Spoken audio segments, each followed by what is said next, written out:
Hello everyone, આપણે last લેક્ચરમાં વિદ્યાર્થી મિત્રો કેપેસિટર વિદ્યુતભારનો સંગ્રહ કરતી સાદામાં સાદી રચના અને એની વ્યાખ્યા બે સુવાહકથી બનતી રચનાને કેપેસિટર કહે છે. પછી કેપેસિટરના કેપેસિટન્સનું સૂત્ર C = Q/V. સૂત્ર વિદ્યાર્થી મિત્રો યાદ રાખજો, C = Q/V. કેપેસિટરમાં આગળ થિયરિકલ પોર્શન સમજીએ. બોર્ડ એક્ઝામમાં પૂછવાની શક્યતા ઘણી જ ઓછી છે, પણ VSQ માટે કેટલાક કોન્સેપ્ટ તમે આ થિયરીમાંથી ખાસ યાદ રાખજો. ક્વેશ્ચન: જો કેપેસિટન્સનું મૂલ્ય ખૂબ મોટું હોય તો શું થાય? બ્રેકડાઉન તથા ડાઇલેક્ટ્રિક સ્ટ્રેન્થની વ્યાખ્યા આપો. વિદ્યાર્થી મિત્રો, કેપેસિટરના કેપેસિટન્સનું મૂલ્ય જો ખૂબ વધારે હોય તો કેવી પરિસ્થિતિનું નિર્માણ થાય આપણે સમજાવવાનું છે. પછી બ્રેકડાઉન અને ડાઇલેક્ટ્રિક સ્ટ્રેન્થ, આ બે પદોની વ્યાખ્યા અને એને અનુરૂપ ઘટના આપણે અહીંયા સમજીશું. તો વિદ્યાર્થી મિત્રો, કેપેસિટન્સનું સૂત્ર C = Q/V. હવે કેપેસિટન્સ C નું મૂલ્ય વધારે. ક્વેશ્ચનમાં એવું કહ્યું કે કેપેસિટન્સનું મૂલ્ય ખૂબ મોટું, તો જમણી બાજુ તમે આવું કહી શકો કે અંશ મોટો અને છેદ નાનો, તો જ કેપેસિટન્સ વધારે મળે. એટલે અંશ મોટો એટલે વિદ્યુતભાર Q મોટો અને V પોટેન્શિયલ ડિફરન્સનું મૂલ્ય ખૂબ નાનું. તો થિયરીનો ફર્સ્ટ પોઈન્ટ, જો કેપેસિટરનું કેપેસિટન્સ મોટું હોય તો આપેલ વિદ્યુતભાર માટે વિદ્યુત સ્થિતિમાનનો તફાવત V નું મૂલ્ય નાનું મળે. આપેલ વિદ્યુતભાર માટે છેદનું પદ એટલે કે વિદ્યુત સ્થિતિમાન V નું મૂલ્ય નાનું મળે. આનો અર્થ એ થાય કે વિદ્યુત સ્થિતિમાન V ના નાના મૂલ્ય માટે કેપેસિટરની પ્લેટ પરનો વિદ્યુતભાર Q ખૂબ વધારે મળે છે. સિમ્પલ કેપેસિટન્સનું મૂલ્ય વધારે હોય તો કેપેસિટરની પ્લેટ પરનો વિદ્યુતભાર Q મોટો અને વિદ્યુત સ્થિતિમાન V નું મૂલ્ય નાનું. સમજાઈ ગયું? ઓકે. હવે આપણે બ્રેકડાઉન, ડાઇલેક્ટ્રિક સ્ટ્રેન્થ અને કેપેસિટર ક્યારે ફેલ નકામું બને છે. ઘણીવાર આપણે ઇલેક્ટ્રિક મોટરમાં પંખાની સ્પીડ ઓછી થઈ ગઈ હોય તો મોટરનું કેપેસિટર બદલવું પડે છે. તો આ કેપેસિટર ફેલ નકામું ક્યારે બને એનો એક બેઝિક કોન્સેપ્ટ આગળ સમજીએ. જો વિદ્યુત સ્થિતિમાનનો તફાવત મોટો હોય તો કેપેસિટરની સુવાહક પ્લેટોની આસપાસ વિદ્યુત ક્ષેત્ર પ્રબળ બને છે. વિદ્યાર્થી મિત્રો, આ કેપેસિટરની બે સુવાહક પ્લેટો દર્શાવી છે, આ ધન અને અહીંયા ઋણ. હવે વિદ્યુત સ્થિતિમાન V બરાબર સૂત્ર યાદ હશે, ER. યાદ આવ્યું? તો અહીંયા ED, R ની અંતરની જગ્યાએ D લખીએ. હવે જો પોટેન્શિયલ ડિફરન્સ V વધુ હોય તો વિદ્યુત ક્ષેત્ર પણ કેવું? વધારે. હવે પ્રબળ વિદ્યુત ક્ષેત્ર આસપાસની હવાનું આયનીકરણ કરવા લાગે છે. વિદ્યાર્થી મિત્રો, હવાની અંદર મોલેક્યુલ્સ હોય, H2, O2, N2, Cl2, CO2, આવા મોલેક્યુલ્સ હોય. પણ વિદ્યુત ક્ષેત્ર જો ખૂબ પ્રબળ હોય, જે અહીંયા આપણે ગ્રાફિકલ સમજીશું. આ વિદ્યુત ક્ષેત્રની દિશા ધનથી ઋણ તરફ હોય. આ કોઈ હવાનો અણુ આપણે વિચારીએ. ક્ષેત્ર એટલું બધું પ્રબળ હોય કે અણુમાંથી ઇલેક્ટ્રોન છૂટો પડી જાય. ઇલેક્ટ્રોન છૂટો પડી જાય, એ આ ધન તરફ આકર્ષાય, ઇલેક્ટ્રોન છૂટો પડી જાય, એટલે અણુ ધન આયનની અંદર કન્વર્ટ થઈ જાય. આને હવાનું શું કહેવાશે? આયનીકરણ. સમજ્યા વિદ્યાર્થી મિત્રો? હવાનો અણુ હોય, એમાં પ્રબળ વિદ્યુત ક્ષેત્રને કારણે ઇલેક્ટ્રોન છૂટો પડી જાય, એટલે એ અણુ શેમાં ફેરવાઈ જાય? ધન આયનમાં. અને આ ઘટનાને હવાનું શું કહેવાશે? આયનીકરણ. હવે આ રીતે ઉત્પન્ન થયેલા વિદ્યુતભારો વિરુદ્ધ રીતે વિદ્યુતભારિત પ્લેટો તરફ પ્રવેગિત થાય છે. આ ઇલેક્ટ્રોન ધન પ્લેટ તરફ ડોટ મૂકશે અને ધન આયન ઋણ પ્લેટ તરફ જવાનું શરૂ કરશે, વિરુદ્ધ દિશામાં જશે. હવે શું થશે કે કેપેસિટરની પ્લેટ પરના વિદ્યુતભારને અંશતઃ તટસ્થ બનાવી દે. આ ધન પ્લેટ ઉપર ઇલેક્ટ્રોન આવતો જાય, ઋણ ધન, એટલે આ તટસ્થ થઈ જવા લાગશે, વિદ્યુતભાર એનો ઘટી જશે. આ ઋણ પ્લેટ, આના પર ધન આયનો આવતા જાય, ધન વિદ્યુતભારો આવતા જાય, એટલે આ પણ પ્લેટ કેવી બની જશે? તટસ્થ. અને કેપેસિટર નકામું બની જાય છે. કેપેસિટર નકામું બની જાય છે. તો સેકન્ડ પેરેગ્રાફમાં વિદ્યાર્થી મિત્રો શું વાત કરીએ? પીડી વધુ હોય એટલે વિદ્યુત ક્ષેત્ર પ્રબળ હોય, અને પ્રબળ વિદ્યુત ક્ષેત્ર જે આસપાસની હવા હોય એનું આયનીકરણ કરવા લાગે, અને આ વિદ્યુતભારો પરસ્પર વિરુદ્ધ દિશામાં પ્રવેગિત થાય અને પ્લેટોના વિદ્યુતભારોને તટસ્થ કરી દે. એટલે પછી એને કેપેસિટર કહેવાય જ નહીં. બે તટસ્થ પ્લેટ હોય એટલે કેપેસિટર નકામું બની જાય છે. હવે વિદ્યાર્થી મિત્રો આપણે બ્રેકડાઉન સમજીએ અને ડાઇલેક્ટ્રિક સ્ટ્રેન્થની પણ સમજ આગળ જોઈએ. સુવાહકના પૃષ્ઠ પર વિદ્યુતભારોની સંખ્યા વધુ છે. કેપેસિટરની કોઈ પણ સુવાહક હોય એના પર વિદ્યુતભારોની સંખ્યા ધારો કે વધુ છે. હવે તે ભાગ પાસે વિદ્યુત ક્ષેત્ર પ્રબળ હોય. જેટલો વિદ્યુતભાર વધારે એટલું વિદ્યુત ક્ષેત્ર પ્રબળ. તેથી પૃષ્ઠ પરના ઇલેક્ટ્રોન પૃષ્ઠ પરથી છટકી જાય છે. વિદ્યાર્થી મિત્રો, પાર્ટ 2 ની અંદર પણ આપણે આની એક રીત ભણીશું, પણ હાલ કંઈક આવું સમજીએ. એક સરસ મજાનો ગોળો, સ્ફિયર.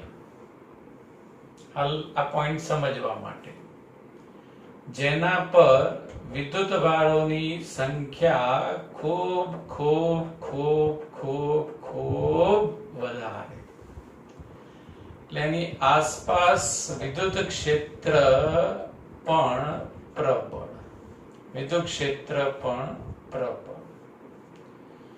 હવે પ્રબળ વિદ્યુત ક્ષેત્રના લીધે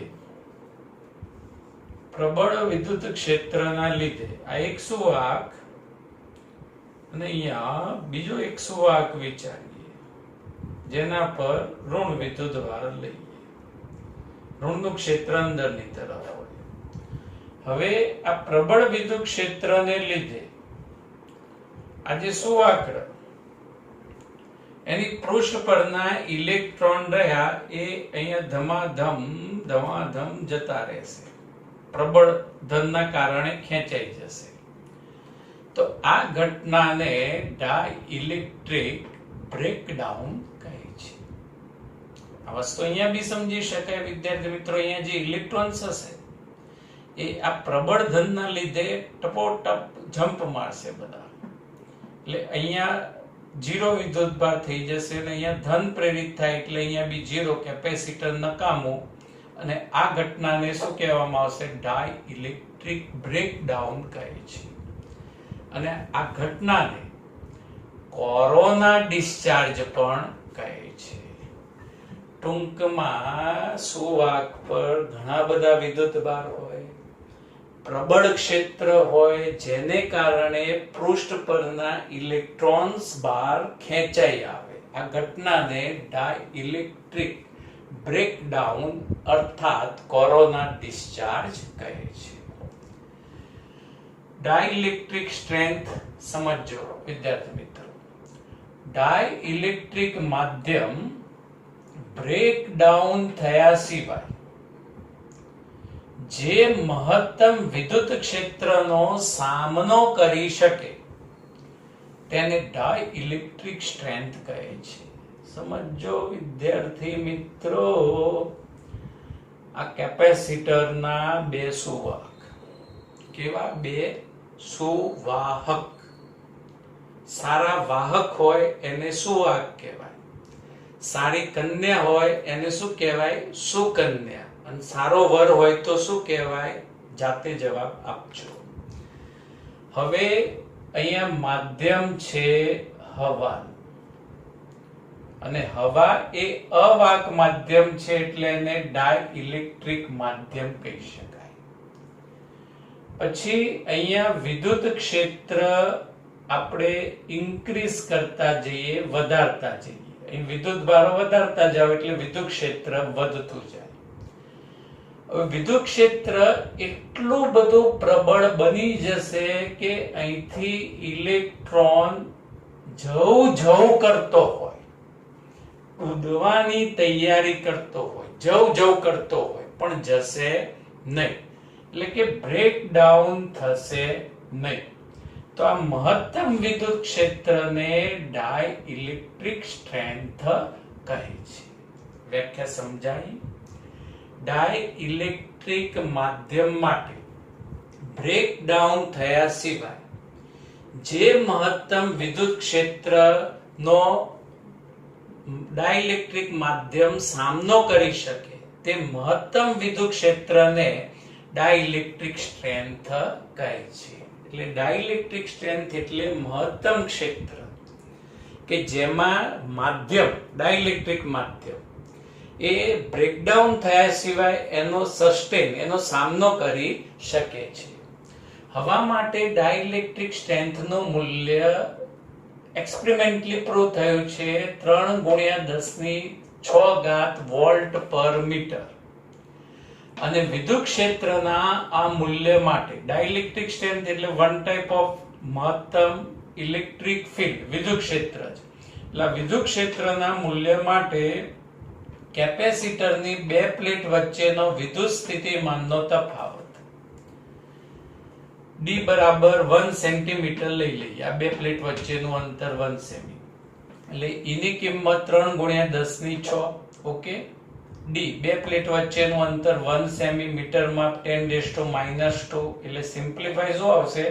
3×10⁴ વોલ્ટ. એટલે વિદ્યુત સ્થિતિમાનનો તફાવત 3×10⁴ વોલ્ટ હોય છે. તો વિદ્યાર્થી મિત્રો, આ થિયરીમાંથી કેપેસિટન્સનું મૂલ્ય મોટું હોય તો કેપેસિટરની પ્લેટ પરનો વિદ્યુતભાર વધુ અને PD ઓછો હોય, એક આ યાદ રાખવાનું. પછી PD વધારે હોય તો કેપેસિટર કેવી રીતે નકામું બને છે એની સમજ ધ્યાનમાં રાખવાની. પછી ડાઇલેક્ટ્રિક બ્રેકડાઉન કોને કહેવાય? ઇલેક્ટ્રોન બહાર આવવા લાગે. અને ડાઇલેક્ટ્રિક સ્ટ્રેન્થ કોને કહેવાય? એટલે આવા બેઝિક પોઈન્ટ્સ ના આન્સર આ થિયરીમાંથી તમારે યાદ રાખવા પડે.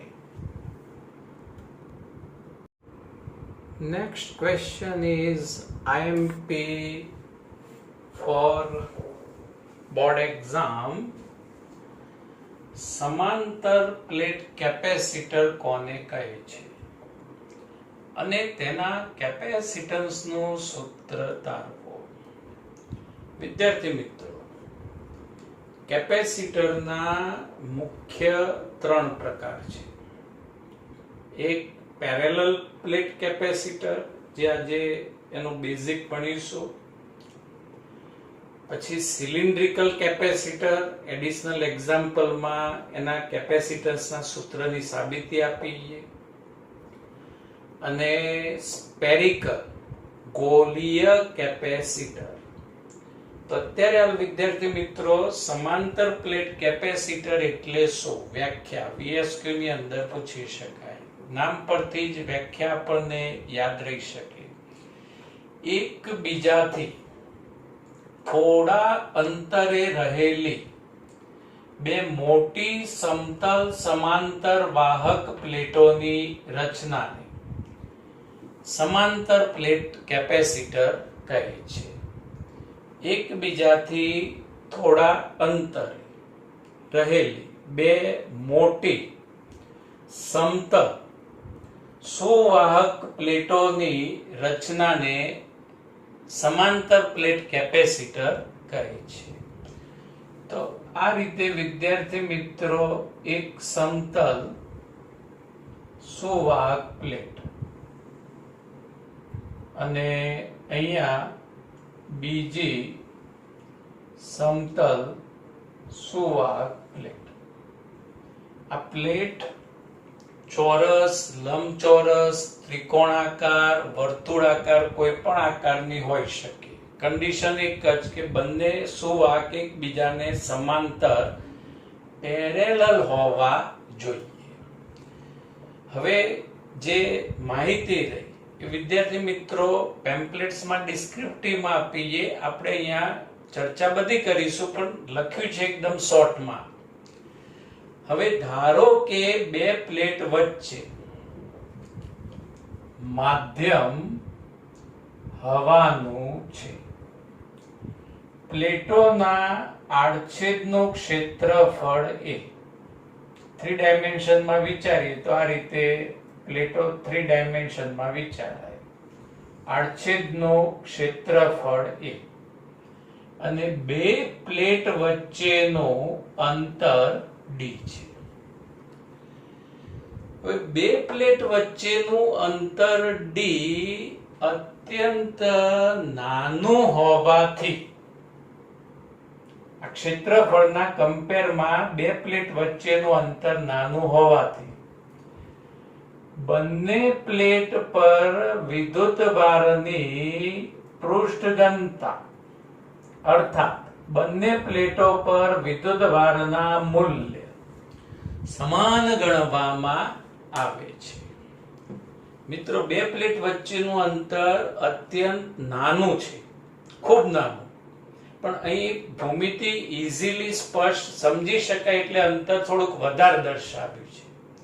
એટલે અંતર અત્યંત નાનું એટલે એક સુવાહક ઉપર જેટલો ધન વિદ્યુતભાર હશે એટલો જ ઋણ વિદ્યુતભાર બીજા સુવાહક ઉપર જોવા મળશે. હવે ધારો કે પ્લેટ 1 પર વિદ્યુતભાર +q અને બીજી પ્લેટ પર વિદ્યુતભાર -q. વિદ્યુતભારની પૃષ્ઠઘનતા પ્રથમ પ્લેટ પર +σ. સિગ્મા બાળકો યાદ જ હશે q/a. અને બીજી પ્લેટ પર વિદ્યુતભારની પૃષ્ઠઘનતા -σ છે. આટલા થિયરિકલ સ્ટેપ લખવાના. પછી પ્લેટના બહારના ભાગમાં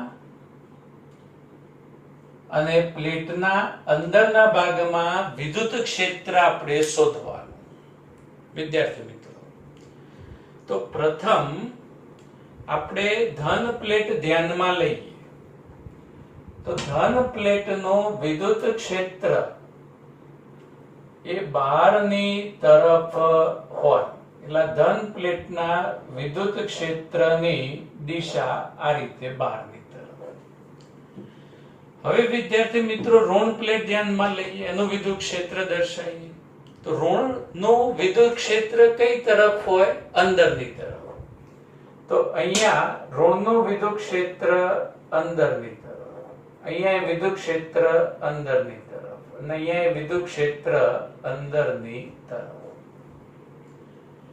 હવે વિદ્યાર્થી મિત્રો બહારના ભાગમાં તમે જોશો તો વિદ્યુત ક્ષેત્રની દિશા પરસ્પર કેવી થઈ? વિરુદ્ધ થઈ. અને મૂલ્ય સરખાઈ. આ પ્લેટો રહી એનું વિદ્યુત ક્ષેત્રનું સૂત્ર કયું આવશે? σ/2ε0. હવે લખી શકાય બંને પ્લેટોના બહારના વિસ્તારમાં વિદ્યુત ક્ષેત્રો વિરુદ્ધ દિશામાં હોવાથી વિદ્યુત ક્ષેત્ર શૂન્ય થાય. એટલે sigma by 2 epsilon 0 minus sigma by 2 epsilon 0 વિરુદ્ધ દિશા એટલે માઇનસ ઇઝ ઇક્વલ ટુ 0. અને VSQ કઈ રચનામાં બહારના ભાગમાં પરિણામી વિદ્યુત ક્ષેત્ર શૂન્ય હોય છે તો આ છે કેપેસિટર. બંને પ્લેટ વચ્ચેના વિસ્તારમાં વિદ્યાર્થી મિત્રો વિદ્યુત ક્ષેત્ર ઇન સેમ ડાયરેક્શન એક જ દિશામાં એટલે sigma by 2 epsilon 0 plus sigma by 2 epsilon 0 સાદુરૂપ આવશે સિગ્મા બાય એપ્સિલોન 0. સિગ્મા ની જગ્યાએ શું લખી શકાય q બાય a એટલે વિદ્યુત ક્ષેત્ર is equal to q by a epsilon 0 અને આ પરિણામી વિદ્યુત ક્ષેત્રની દિશા રહી બાળકો ધન થી ઋણ તરફ આવશે પરિણામી ક્ષેત્રની દિશા. અને બે પ્લેટ વચ્ચેના વિસ્તારમાં સમાન વિદ્યુત ક્ષેત્ર જોવા મળે છે. આ બે પ્લેટ વચ્ચેના વિસ્તારમાં સમાન વિદ્યુત ક્ષેત્ર જોવા મળે છે. હવે જો બે પ્લેટ વચ્ચેનો વિદ્યુત સ્થિતિમાનનો તફાવત v હોય તો v is equal to ed. E ની જગ્યાએ q by a epsilon 0.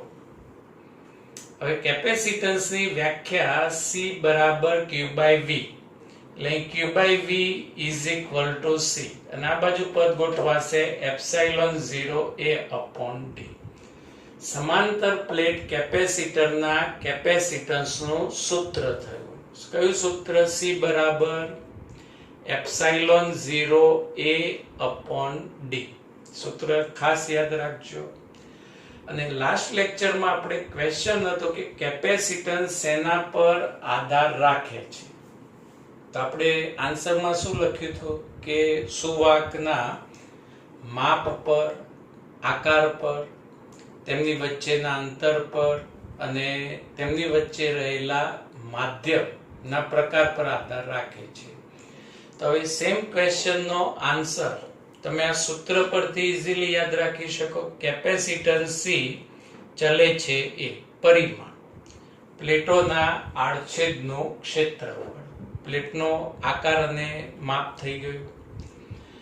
પછી C ચલે છે 1 upon d બે પ્લેટ વચ્ચેના અંતર પર અને C ચલે છે એપ્સિલોન 0 એટલે હવાનું માધ્યમ લીધું છે એટલે અહીંયા પરમિટિવિટી હવાની આવશે એટલે બે પ્લેટ વચ્ચે પ્રવર્તતા માધ્યમ પર આધાર રાખે છે. સમજાઈ ગયું વિદ્યાર્થી મિત્રો? સમાંતર પ્લેટ કેપેસિટરના કેપેસિટન્સનું સૂત્ર વ્યાખ્યાયિત કરો. હવે વિદ્યાર્થી મિત્રો એક બેઝિક VSQ અને જનરલ નોલેજ. વ્યવહારમાં 1 ફેરાડે એકમ બહુ મોટો છે સમજાવો. ફેરાડે એકમ રહ્યો એ બહુ મોટો છે. આપણે જે પણ એક્ઝામ્પલ MCQ આવશે એમાં માઇક્રો ફેરાડે કાં તો p ફેરાડે એવા એકમ આવશે. તો આપણે હાલ જાતે જેવું ધારી લે કે ધારો કે C બરાબર 1 ફેરાડે, કેપેસિટન્સ 1 ફેરાડે. બે પ્લેટ વચ્ચેનું અંતર ધારો કે 1 સેન્ટીમીટર અને એ પ્લેટનું ક્ષેત્રફળ આપણે શોધવાનું. સૂત્ર સમાંતર પ્લેટ કેપેસિટર માટે એપ્સિલોન 0 a upon d એને કરતા બનાવો એટલે CD upon એપ્સિલોન 0. કિંમત મૂકીએ C 1 ફેરાડે, D 1 સેમીનું મીટર માપ 10⁻², એપ્સિલોન 0 ની કિંમત અને આ રીતે સાદુરૂપ આવશે. આ પોઈન્ટ ને જમણી બાજુ લઈ જઈએ એટલે ઘાત 1 ઓછી થાય એટલે અહીં 1.12999 એટલે 1.1 એટલે આશરે 1 ગણીએ તો 1 × 10⁻9. આ જ કિંમત આ રીતે લખાય 10 × 10⁸. બે બાજુ હવે a એટલે પ્લેટનું ક્ષેત્રફળ. તો વિદ્યાર્થી મિત્રો એ ચોરસ પ્લેટ લઈ લઈએ. કેવી? ચોરસ પ્લેટ લઈએ એટલે a ની જગ્યાએ L² લખાય. ઓકે. અને અહીંયા 10 × 10⁸. બે બાજુ વર્ગમૂળ લઈએ તો 10 ની જગ્યાએ 9 સમજી લો, આપણા બાપનું કશું જશે નહીં. એટલે 10 ની જગ્યાએ 9 લઈએ તો 3 આશરે 10 ની 8 ઘાત નું વર્ગમૂળ 10 ની 4 ઘાત મીટર. 10 ની 4 ઘાત એટલે 10 ગુણ્યા 10 ની 3 અને 10 ની 3 મીટર એટલે કિલોમીટર, એટલે 30 કિલોમીટર. એટલે જો તમારે 1 ફેરાડે કેપેસિટન્સ ધરાવતું કેપેસિટર મેન્યુફેક્ચરિંગ કરવું હોય તો પ્લેટની લંબાઈ કેટલી રાખવી પડશે? 30 કિલોમીટર, જે વ્યવહારિક રીતે શક્ય નથી. આથી ફેરાડે એકમ વ્યવહારમાં ખૂબ મોટો છે. સમજાઈ ગયું? બીજું જનરલ નોલેજ, શું એક ધન ભારિત ગોળાને કેપેસિટર ગણી શકાય? હા કે ના? તમારા જવાબનું યોગ્ય કારણ આપો. આ રીતે વિદ્યાર્થી મિત્રો, એક ધન વિદ્યુત ભારિત ગોળો હોય તો આને કેપેસિટર ગણી શકાય. એટલે તમને પહેલા તો વ્યાખ્યા યાદ આવે કે સાહેબે તો એવું કહ્યું હતું કે 2 સુવાહકથી બનતી રચના નહીં. આ તો એક જ સુવાહક થયો, એટલે તમે જવાબમાં આવું જ કહી શકો કે ના. પણ અહીં વિદ્યાર્થી મિત્રો જવાબ શું આવશે? હા. હવે કેમ આને કેપેસિટર ગણી શકાય? તો આનો બીજો જે જોડીદાર રહ્યો એટલે કે ઋણ સુવાહક રહ્યો, એને તમારે ક્યાં સમજવાનો? અનંત અંતરે. ક્યાં સમજવાનો? અનંત અંતરે સમજવાનો. તો આને કેપેસિટર ગણી શકાય. હવે આના કેપેસિટન્સ નું સૂત્ર વિદ્યાર્થી મિત્રો ખાસ યાદ રાખજો, Q/V સૂત્ર આવી ગયું છે.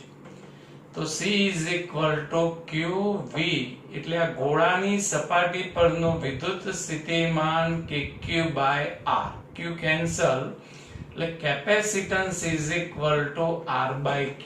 સૂત્ર યાદ રાખવાનું. RK યાદ રાખશો તો પણ ચાલશે. શું યાદ રાખવાનું? RK, R/K. K ની જગ્યાએ વિદ્યાર્થી મિત્રો શું લખી શકાય? 1/4πε0 એટલે 4πε0R કેપેસિટન્સ નું સૂત્ર. કોના? ગોળાના કેપેસિટન્સ નું સૂત્ર. અને આ સૂત્ર પરથી ε0 નો એક બીજો એકમ બનશે કેપેસિટન્સ નો એકમ ફેરાડે. 4π અચળ, R અંતર, મીટર એટલે ફેરાડે પર મીટર કેપેસિટન્સ નો બીજો એકમ થયો. સોરી, ε0 નો બીજો એકમ ફેરાડે પર મીટર થયો. તો વિદ્યાર્થી મિત્રો, કેપેસિટન્સ ના 3 સૂત્ર થયા. એક જનરલ સમીકરણ C = Q/V. સમાંતર પ્લેટ કેપેસિટર હોય તો ε0A/d. અને ગોળો હોય તો ગોળાના કેપેસિટન્સ નું સૂત્ર R/K, RK અર્થાત 4πε0 કેપિટલ R. અને ε0 નો એક બીજો એકમ ફેરાડે પર મીટર, જે તમારે VSQ માટે યાદ રાખવાનું. Thank you very much.